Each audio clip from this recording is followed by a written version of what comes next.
Hello friends, आज का अपना टॉपिक है बेंगू किसान आंदोलन। तो कल हमने बिजोलिया किसान आंदोलन पढ़ा था।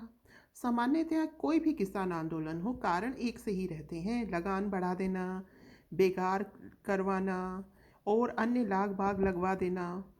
यहाँ बेंगू किसान आंदोलन में जो नेतृत्व था, ये राम नारायण चौधरी ने दिया किसानों को।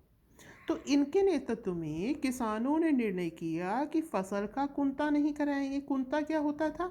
जो खड़ी फसल थी उसको देख करके निर्णय लिया जाता था कि इतना टैक्स लगाया जाएगा। तो यह निर्णय किया गया कि फसल का कुंता ना कराया जाए, लागतें और बेकार नहीं दी जाएंगी, मतलब ये बंद कर दी कि हम नहीं देंगे। सरकारी कार्यालयों का बहिष्कार कर दिया। राम नारायण चौधरी के नेतृत्व में फसल का कुंता नहीं कराएंगे, हम बेकार नहीं देंगे, जो सरकारी कार्यालय उनका बहिष्कार कर दिया गया।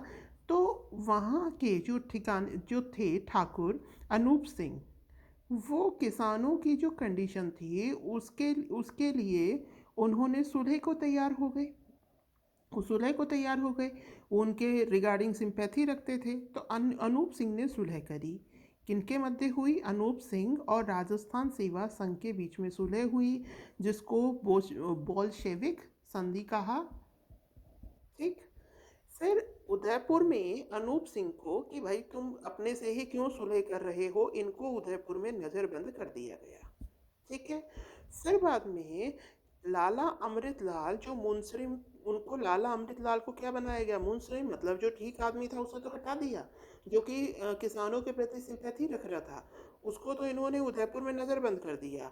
और वहाँ मुंसरिम किसको बना दिया? लाला अमृतलाल को मुंसरिम बना दिया। फिर वहाँ पर जांच हेतु ट्रेंच कमीशन भेजा गया। अब ये हो गया ना भाई, किसानों के साथ जो ठाकुर थे वो खुद ही जुड़ गए थे, अनूप सिंह खुद ही मतलब उनके लिए सिंपैथी रख रहे थे। तो ये हुआ कि भाई जांच बिठाई जाए। तो फिर जांच बिठाई गई, तो टेंच कमीशन भेजा गया, जिसका किसानों ने बहिष्कार किया कि भाई हम नहीं मानेंगे। ठीक है। क्योंकि टेंच ने क्या किया था, इन्होंने कहा था, टेंच ने जांच कर कर ये कहा गया कि जो जो लागतें लगाई गई हैं ये जायज़ है। तो उसको जायज कहते के साथ ही जो मुंसरिम था अमृतलाल, उसने लगान वसूल करना शुरू कर दिया। फिर बाद में किसानों ने कहा कि भाई हम ये तो लगान नहीं देंगे, ये जो ट्रेंच आया है यह सही रिपोर्ट ट्रेंच कमीशन ने नहीं भेजी। तो किसान सभी गोविंदपुरा गांव में एकत्रित होकर मीटिंग करने लगे कि क्या किया जाए। वहाँ गोविंदपुरा गांव में एकत्रित हुए। इन्होंने क्या किया, 13 जुलाई 1923 को किसानों की सेना को घेर लिया। ठीक है ना, ट्रेंच के द्वारा आदेश देने पर ये जो किसानों की सेना थी 1923 में, 13 जुलाई याद रखिएगा, 13 जुलाई 1923 को इनको घेर लिया गया और ट्रेंच द्वारा लाठीचार्ज करवाया गया और गोलियां चलवाई गई, है ना। तो फिर बाद में क्या हुआ, इसके बाद में इसमें रूपा जी और कृपा जी शहीद हो गए। ठीक। और पथिक जी फिर बाद में इस आंदोलन से जुड़ गए, इसकी बहुत निंदा की गई। इसके बाद में जो लागतें थी ये भी वापस ले ली गई, फिर पथिक जी इनसे जुड़ गए।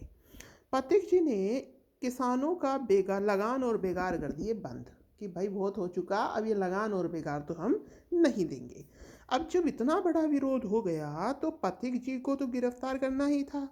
तो 10 सितंबर 1923 को पथिक जी को गिरफ्तार कर लिया गया। फिर बाद में प्रेशर डाला गया, मतलब कि अब पथिक जी गिरफ्तार हुए। भाई पहले तो हम सभा कर रहे थे, अनूप सिंह जी आए थे। अनूप सिंह जी के बाद आपने ट्रेंच कमीशन को भेजा, उसने जो रिपोर्ट बना कर दी वो हमें पसंद नहीं, क्योंकि वो सही नहीं थी। उसके अगेंस्ट में नॉर्मल हमने भाई मीटिंग कर रहे थे, और ऊपर से वो अमृतलाल को भेज दिया। फिर ये गोविंदपुरा गांव में किसान एकत्रित हुए थे, उन पर लाठी गोली चलवा दी। फिर बाद में इनसे पथिक जी जुड़े, रूपा जी और कृपा जी शहीद हो गए। नाम याद रखिएगा, क्वेश्चन आ जाता है कि रूपा जी और कृपा जी कौन से कांड में शहीद हुए। ठीक है। तो ये जो गोविंदपुरा गांव था, ये ट्रेंच ने जो गोलियां चलाई थी, इसका संबंध किस आंदोलन से है? बेंगू किसान आंदोलन से है।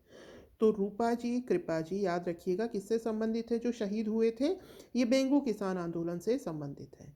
फिर इसके बाद में पथिक जी और जुड़ गए। फिर पथिक जी ने अपना जो कार्य किया कि जो लगान और बेकार है वो बंद कर दीजिए। फिर बाद में आपने उनको और गिरफ्तार कर लिया, तो अब दबाव बन गया। अब इस दबाव के कारण बंदोबस्त व्यवस्था लागू की गई, लगान की दरें निश्चित की गई। ठीक है। ये बेगार प्रथा तो बंद हो ही गई थी पहले ही।